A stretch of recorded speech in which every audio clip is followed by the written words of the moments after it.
บัดนี้เป็นครั้งที่ 19 ตรงกับวันที่ 28 พฤศจิกายน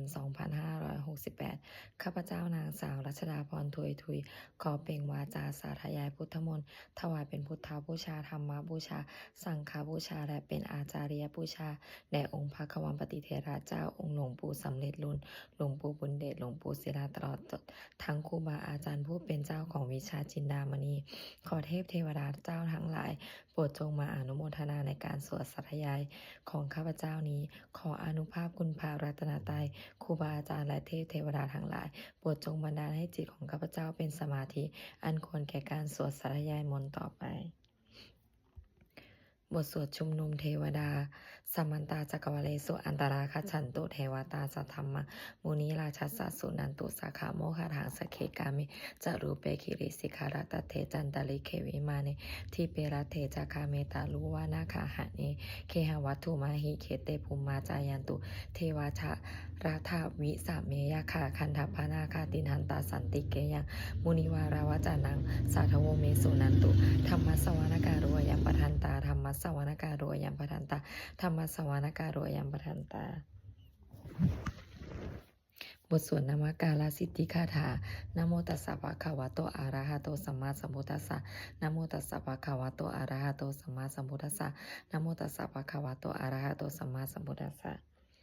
บทสวดสัจจกิริยาคาถานาที่เมสารังอัญญังพุทโธเมสารังวะลังเอเตนะสัจจาวะเชนะโสติเมหุตุสัพพะะนาที่เมสารังอัญญังธัมโมเมสารังวะลังเอเตสัจจาวะเชนะโสติเมหุตุสัพพะะนาที่เมสารังอัญญังสังโฆเมสารังวะลังเอเตนะสัจจาวะเชนะโสติเมหุตุสัพพะ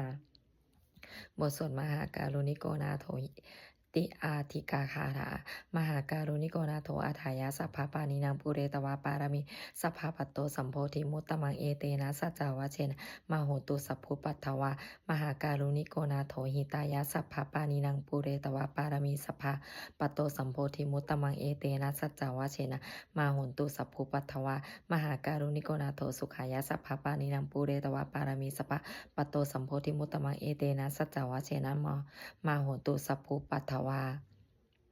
บทสวดมหาสมัยสูตรเอวเมสุตังเอกังสัมมายังภควาสเกสุวิหารติกาปีละวัตถุสมิงมหาวานีมหาตาภิกขุสังเคนะสติงปัจจามเตหิภิกขุสเตหิสัพเพหิวะอรหันติหิทัสหิจาโลกาธาตุหิเทวตาเยพุเยนัสนิปติตาโหติทัสภควันตังคัสสนายาภิกขุสังคัญจะอาราโขจตุนังสุทธาวาสกายิกานังเทวานังเอตทังโหสิอายังโขภควาสเกสุวิหารติกปิลาวัตถุสมิงมหาวานีมหาตาภิกขุสังเคนะสติงปัจจามเตหิภิกขุสติหิสัพเพหิวะอรหันติหิทัสสหิจโลกาธาตุหิเทวตาเยพุเยนัสนิปติตาโหติภควันตังทัสสนายาภิกขุสังคัญจะยานโนยามยัมปิเยนะภควาเตนุปัสสังกาเมยามะอุปสังกามิตวาภควาโตสันติเกปัจเจกคาถาภาเสยามาติอาราโขตาเทวตาเสยยาถาปินามาภาราปุริโสสัมมัญชิตังวาภาหังปัสสาเลยะปัสสาลิตังวาภาหังสัมมิเชยะเอวะเมวะสุทาเวเสสุเทเวสุอันตาราหิตาภาควโตปุระโตปาตุละหังสุอาราโขตาเทวตาภาควันตังอภิวาเทตวะเอกามันตังอาหังสุเอกามันตังทิตาโขเอกาเทวตาภาควโตสันติเกอิมังหังอาภาสิมหาสมัยโยปาวานาสมิงเทวกายะสมาคตาอาคาตามหาอิมังธรรมสมัยยังทักิตายวะอปาราชิตาสังคันติอาราโขอปาราเทวตาภาควโตปัตสันติเกอิมังคาหังอาภาสิตตราภิกขโวสามาทาหังสุจิตตังอัตตโนอุชุกัมังกังสุสารทิวาเนตัยนิคาเหตวะอิทิยานิรักขันติปันทิตาติอาราโขอปาราเทวตาภาควโตปัจสันติเกอิมังคา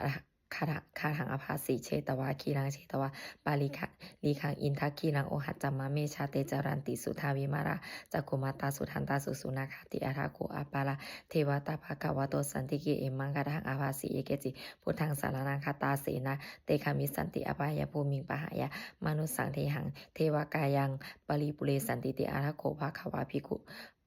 ภิกขุอามันติสิเยปุเยนะภิกขเวทัสสะสุโลกาธาตุสุเทวตาสนิปติตาโหติตถะครังทัสสนายาภิกขุสังฆัญจาเยปิเตภิกขเวอหิสุงอติตมัทธานังอรหันโตสัมมาสัมพุทธะเตสัมปีภาควันตานังเอตปารามยวะเทวตาสนิปติตาอหิสุงเสยทาปิไมหังเอตาระหิอะเยปิเต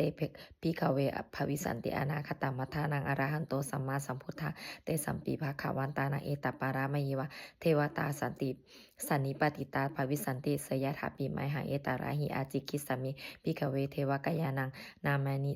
กิตายสมิภิกขเวเทวกายานังนามานิเทศิสมิภิกขเวเทวกายานังนามานิตังสุนาถาสาธุกรรมนาสิกาโรธาภาสิสมิติเอวัมพันติติโคภิกขุภะคะวะโตปัจจโสโส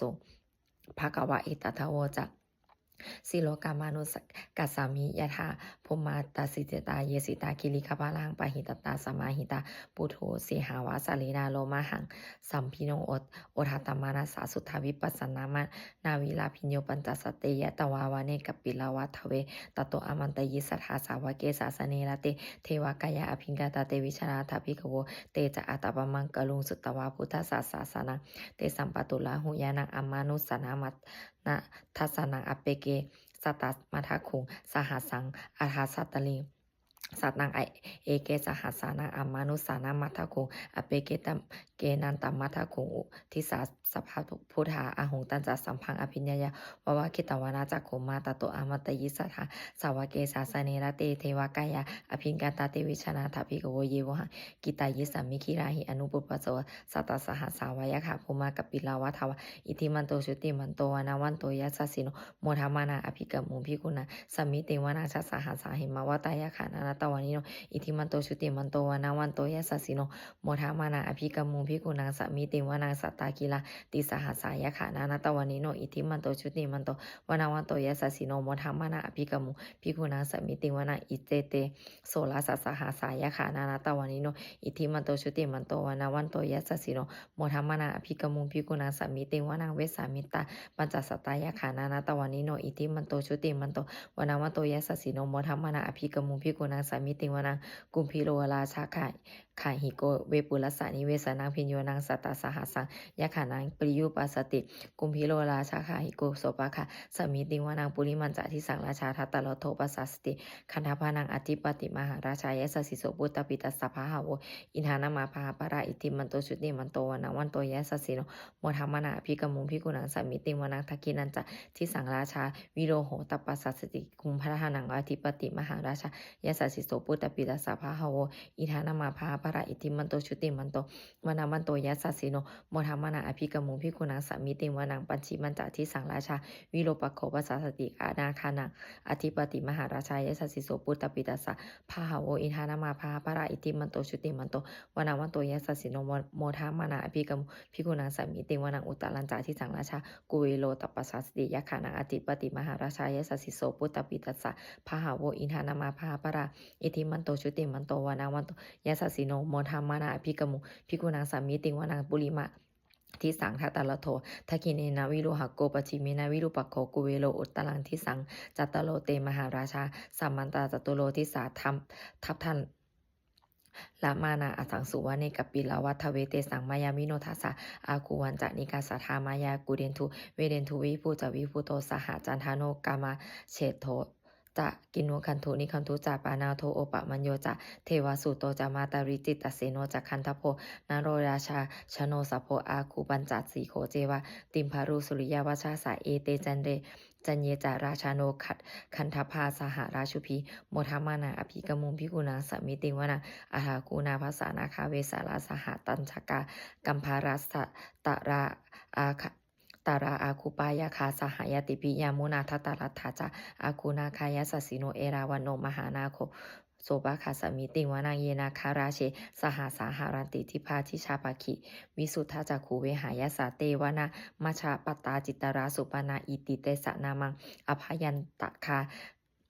ตถานาคาราชานามาสิอุสุปันนาโตเขมามากาสิอุพุโทสนาหิหาหิวาจาหิอุปาวหายันตานาคาสุปันนาสารานามะมากังสุพุทังชิตาวาชิระหัตเถนะสัมมุทังอสุราสิตาภาตโรวาสวัสเสเตอิทิมันโตยัสสิโนการากัญชามหาพิสมาอสุราธานาเวคานาสาเวปติติสุจิติจาปหาราโทนโมสีสหสตันจาภาริปุตตานังสัพเพเวโรจานามกาสานันหิตวานังพลิงเสนังลาหุพระธามุปะขมุสมัยโยธานิพันธันเทปิกุณาสามิติงวนาอโปตเทวาปัทวิจัตเตโชวโยตถาคัมมุงวารุณาวารุณาเทวาโสโมจายสสาทหาเมตตาการุณากายิกาอากูเทวายสสิโนทัสเสเดหสรากายาสเพนานาตวานิโนอิทธิมันโตชุติมันโตวนาวันโตยสสิโนโมทัมมนาอภิกมุภิกุณาสามิติงวนาเวทุจเทวาสหาลิจาอาสมาจัตทุเวยะมาจันทัสสุปนิสาเทวาจันทัสมากูปุรคิตาสุริยสุปนิสาเทวาสุริยมากูปุรคิตานักขตานิปุรคิตวาอากูมันทลาวาหากาวาสุนังวาสโวเสโทปักสโกปาขับปุรินทโททัสเสเดหัสรากายาสเพนานาตวานิโนอิทธิมันโตชุติมันโตวานาวันโตยัสสิโนโมทัมมนาภิกมุภิกุณาสามิติวานังอาถากูสหภูเทวาชาละมัคคิสิกาลิวะอลิทกาจาโลชาจาอุมมาปุตภาสิภานิพาสิโนวะลุนาสหธรรมาจะอตุตาจะอเนชกาสุเลยะลุจิลาอากูวาสเนสิโนทัสเสเดหัสรากายาสเพนานาตวานิโนอิทิมันโตชุติมันโตวนาวันโตยัสสิโนโมทัมมนาภิกมุภิกุณาสามิติงวานังสัมมานามหาสัมมานามานุสามานุสุตตมาคิถาปทุสิกาอากูมโนปทุสิกาอาถาคูหาระโยเทวาเยจะโลหิตตะวาสิโนปาราคามหาปาราคาอากูเทวายสัสสิโนทัสสิเดหัสรากายาสัพเพนานาตวานิโนอิทิมันโตชุติมันโตวนาวันโตยัสสิโนโมทานามานาอภิกมุภิกุณังสามิติงวนาสุกากาลุมหาอารุณาอากูเวคานาสาสหโอทัตคายหาปาโมขาอากูเทวาวิจักขณาสัทธามาตาหาราคาชามิสกาจายสัสสิโนทานายังอาคาปัญชุโนโยทิสาอภิวัสติทัสสิเดหัสรากายาสัพเพนานาตวานิโนอิทิมันโตชุติมันโตวนาวันโตยัสสิโนโมทัมมานาอภิกมุภิกุณังสามิติงวนังเขมิยาตุสิตายามากันทากาจายสัสสิโนสัมพิตการามาเชถาชตินามาจากอาสวานิมานาติโนอากูอารากุลปารานิมิตาทัสสิเดหัสรากายาสเพนานาตวานิโนอิทิมันโตชุติมันโตวนาวันโตยัสสิโนโมทัมมานาอภิกมุภิกุณังสามิติงวนังสเทเตเทวานิกายาสเพนานาตวานิโนนามันวายเยนะอาคันสุเยจันเยสหัตทิสาสหปมุทัชติมัคคิรังโอคาตินะตินามานาสาวังทะเขโมขัตตาลังนาคังจันทังวาอาสิตาติตังสุภามาปารามาโตจะปุตตาอิทิมันโตสาหาสานังกุมาโรติโสจะโสภาคาสามิติงวานังสหาสภามโรกานังมหาพามาพิติตติอุปปโนชุติมันโตพิสมากายโยเยสสิโสทัสเสถาอิสระอากุปัจจกเวสิปัจเจกาวะสาวัติโนเตสันตามัชโตอาคาหาริโตปาริวาริโตเตสัมเพอภิงเกเตสินเฮเวเกสัมภามะเกมาลาเสนาอภิกามิปัญหาสาการหาสามาธิยังเอถาคันหาถาพันหาธาราเคนาพันหมัทุโวสามันตาปาริวาเลทามาโวมุจิตาโกจิตังอิติตถามหาเสนาเสโนกันหาเสนังอเปสยีปานินาปะตรามาหัจจาสารังกตาวานาเพระวังยะถาปวุสโกเมโขธานายันโตสวิชุโกตถาโสปตุปัทวัตติสังกุโทอาสยังวเสตันจะสัมพังอภิญญาวาวะเคตวานาจากกุมาตโตอามันตยิสัทธาสาวเกสาสเนระเตมาราเสนาอภิงกตาเตวิชานาถาภิกโกเตจะอัตตปวังกรุงสุตวพุทธศาสนาวิตาบิตาระเคหิปกามุงเนสังโลมัมปิอินชยุงสัพเพวิชิตสังคามาพยาติตายสัสสิโนโมทันติสหปุเตหิสาวกาเตชเนสุตาติบทสวดจุลลาชัยปกรณ์นะโมเมพุทธเตชัสสาลตานาตายะธรรมิกาเตชะปสิทธิปัสสีเทวานารายะปะระเมสุราสิทธิพระมาจะอินทาจะจตุโลกาคัมปีราคากาสามุทาภูตุงคังคาจับธรรมาชัยะปสิทธิภวันตุเตชัยธานิธารณีอุทาทีนาทีชัยเขาคนละตนลานิสัยนิรสายเสนนะเมรุราชาพลละราชีชัยคัมภีราโสมพีนาเคนธานาคีปิสาจาปูตาการีชัยทุนนิมิตาโรคีชัยสิ่งคีสุธาธานามุขะชัยวารุณามุขะสาตราชัยจามปับถีบนาคากุราคันทกชัยคัจชาคนนาตุรง กุสุการะผู้ชงสีหะพายาคะ ทีปาชยชยวรุณนามุขายาตาชิตะชิตะเสนารีปุณะปุณะสุทธินาราดีชยชยสุขาสุขาชีวิชยชยธารณีตะเรนสัทธาสุชยชยชยธารณีสตินสัทธาชยชยมังกรานรัญญาภาวัตเคชยชยวรุณนายะเขชยชยราคาเสสุราภูชาเตชาชยชยพระมาเมนขะทาคานาชยชยราชาธิราชาชัยชยชยปัทวิงสัพพังชยชยอรันตาปเจกพุทธาสาวังชยชยมเหสุโรหาโรหารินเทวาชยชยพระมาสุรโกชยชยนาโกวิรุณหโกวิรุปโกจันทิมาราวิอินโทจาเวนะเตโยจาวิกุเวโรวารุโนปิจาอัคคิวายโยจัปปับชุนโหกุมาโรทัตตาราโทจาทัตโกอัทธาวะ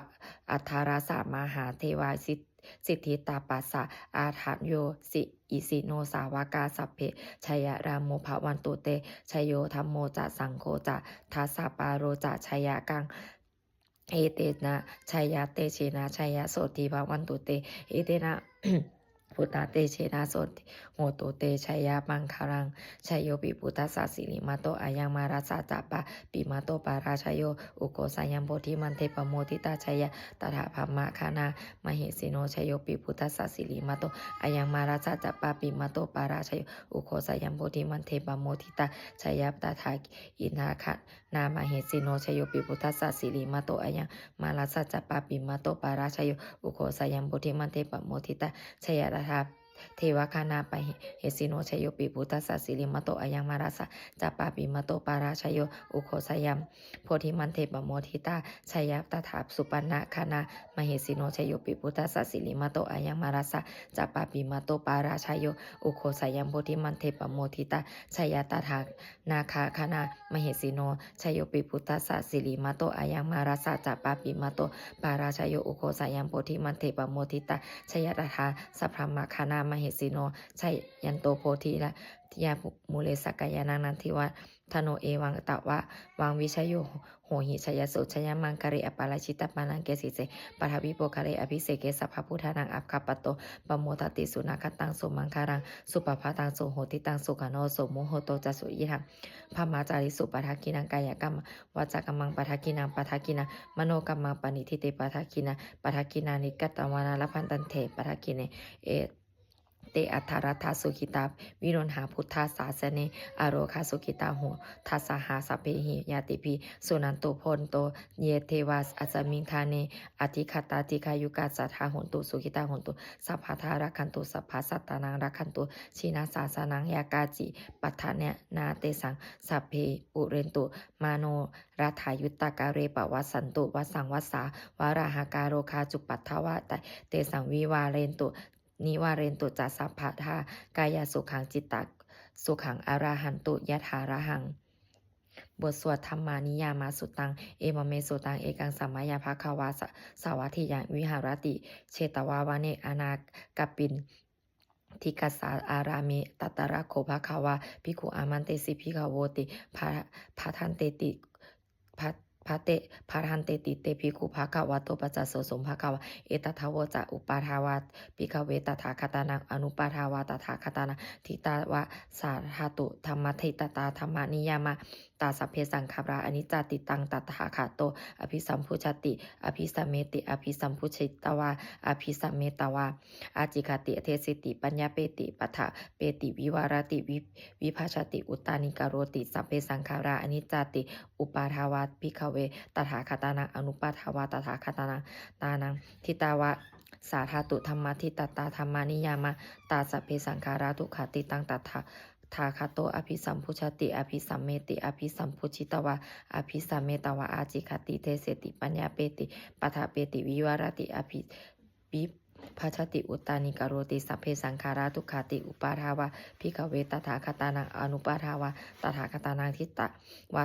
สาธาตุธรรมทิตตาธรรมานิยามะตัสสะเพธรรมะอนัตตติตังตถาคโตอภิสัมพุชติอภิสัมเมติอภิสัมพุชิตวะอภิสัมเมตวะอาจิคติเทเสติปัญญาเปติปัฏฐเปติวิวารติวิภาชติอุตตานิกโรติธรรมสัพเพธรรมะอนัตตติอิธามะโวจะภควาอัตตมนาเตภิกขุภควโตภาสิตังอภินันทุนติ บทสวดพระเทกรัตตคาถาอาติตัง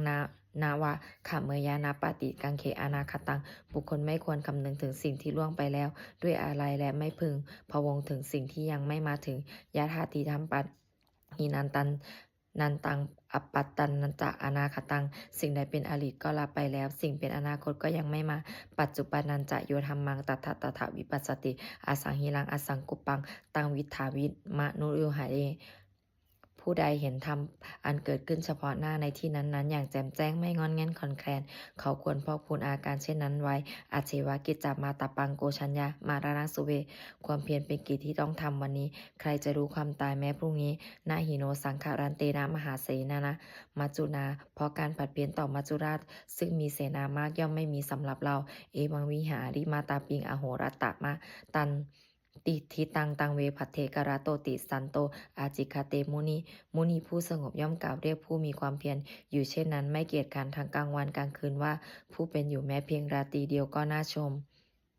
บทสวดธรรมะสั่งเวคันปัจจะเวคณะสัพเพสังขาราอนิจจาสังขารคือร่างกายจิตใจและรูปธรรมนามธรรมทั้งหมดทั้งสิ้นมันไม่เที่ยงเกิดขึ้นแล้วดับไปมีแล้วหายไปสัพเพสังขาราทุกขาสังขารคือร่างกายจิตใจและรูปธรรมนามธรรมทั้งหมดทั้งสิ้นมันเป็นทุกข์ทนยากเพราะเกิดขึ้นแล้วแก่เจ็บตายไปสัพเพธรรมาอนัตตาสิ่งทั้งหลายทั้งปวงทั้งที่เป็นสังขารและไม่ใช่สังขารทั้งหมดทั้งสิ้นไม่ใช่ตัวไม่ใช่ตนไม่ควรถือว่าเราว่าของเราว่าตัวว่าตนของเราอาจทุวางชีวิตตั้งชีวิตเป็นของไม่ยั่งยืนถูกว่าวางมารานังความตายเป็นของยั่งยืนอาวาสังมายา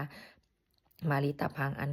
นเราจะพึงตายเป็นแท้มาราณะปริโยสานังเมชีวิตตังชีวิตของเรามีความตายเป็นที่สุดรอบชีวิตตังเมอานิยาตังชีวิตของเราเป็นของไม่เที่ยงมารานังเมนิยาตังความตายของเราเป็นของเที่ยงวัตตะควรที่จะสังเวชอายังกายโยอจีรังร่างกายนี้มีได้ตั้งอยู่นานอเปตวิญญาโนขันปัสจากวิญญาณฉุนโทอันเขาทิ้งเสียแล้วอาทิเสสติจากนอนทับปัทวิงซึ่งแผ่นดินการิงคารังอีวาปะดูดดังว่าท่อนไม้และท่อนฟืนนิรัตถังหาประโยชน์มิได้อนิจจาวตาสังขาราสังขารทั้งหลายไม่เที่ยงหนออุปาทวายะธรรมิโนมีความเกิดขึ้นแล้วมีความเสื่อมไปเป็นธรรมดาอุปัชชิตาวานิรุฉันติขันเกิดขึ้นแล้วย่อมดับไปเตสังอุปสามโมสุโขความเข้าไปสงบระงับสังขารทั้งหลายเป็นสุขอย่างยิ่งสัพเพสัตตามะรันติจะสัตว์ทั้งหลายทั้งปวงกำลังตายอยู่มาริงสุจะมานิสาเลที่ตายแล้วและกำลังจะตายตาเทวะหังมาริสามิเราก็จักตายอย่างนั้นเหมือนกันนัตถิเมเอทะสังสยโยความสงสัยในความตายนี้ย่อมไม่มีแก่เราเลยบทสวดเมตตาอย่างกินจิกุสารังกัมมังสัพเพหิพระเตหิสอัตตังปุญญาโนอนุโมทันตุสัตสุนันตุพลโตเยเทวาอาสามิงทาเนอติขัตตาทิกายุกาสัทธาหนตุสุขิตาหนตุทุกขปมุจจันตุมาตาปิตาสุขิตาหนตุทุกขปมุจจันตุสัพเพยติกาสุขิตาหนตุทุกขปมุจจันตุสัพเพอายาติกาสุขิตาหนตุทุกขปมุจจันตุสัพเพปีสาสัพเพยักขาสัพเพเปตาสุขิตาหนตุทุกขปมุจจันตุสัพเพอาจารี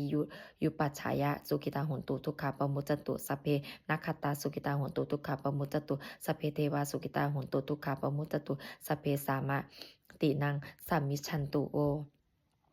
บทสวดบูชาหลวงปู่ทวดนะโมโพธิสัตโตอาคันติมายะอิติภควานะโมโพธิสัตโตอาคันติมายะอิติภควานะโมโพธิสัตโตอาคันติมายะอิติภควา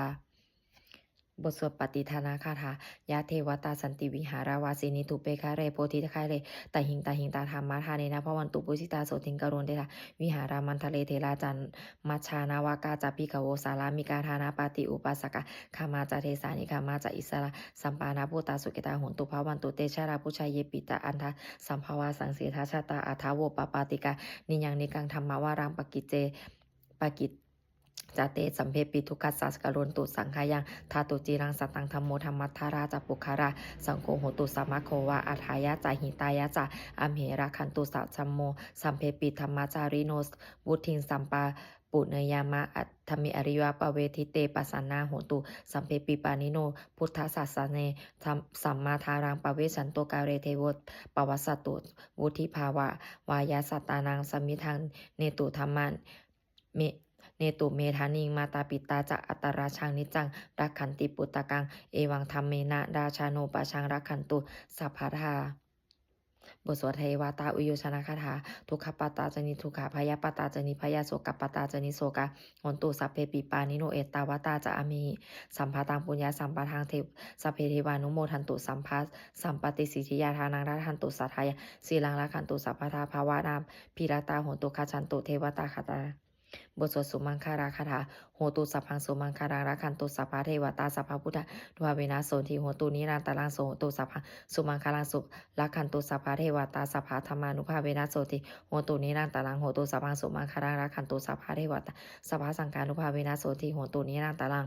สัพเพพุทธาปาราปตาปเจการันจะยังพระรังอรหันตานันตติเชนะรักขังพรามิสัพพโสสัพเพพุทธาปาราปตาปเจการันจะยังพระรังอรหันตานันตติเชนะรักขังพรามิสัพพโสสัพเพพุทธาปาราปตาปเจการนันจะยังพระอรหันตานันจติเสนารักขังพระมิสัพพโสสัพเพพุทธาปาราปตาปเจกานันจะยังพระอรหันตานันจติเสนารักขังพระมิสัพพโสสัพเพพุทธาภรปตาปเจการ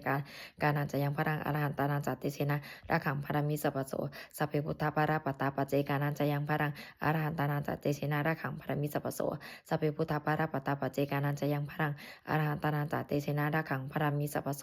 สัพเพพุทธาภรปตาปเจการนันจะยังพรังอรหันตานันจติเชนะรักขังพระมิสัพพโสสัพเพพุทธาภรปตาปเจการนันจะยังพรังอรหันตานันจติเชนะรักขังพระมิสัพพโสด้วยอำนาจแห่งบุญกุศลที่ข้าพเจ้าได้สวดสาธยายพระพุทธมนต์นี้ข้าพเจ้าขอน้อมเกล้าอุทิศถวายเป็นพระราชกุศลแด่สมเด็จพระนางเจ้าสิริกิติ์พระบรมราชินีนาถพ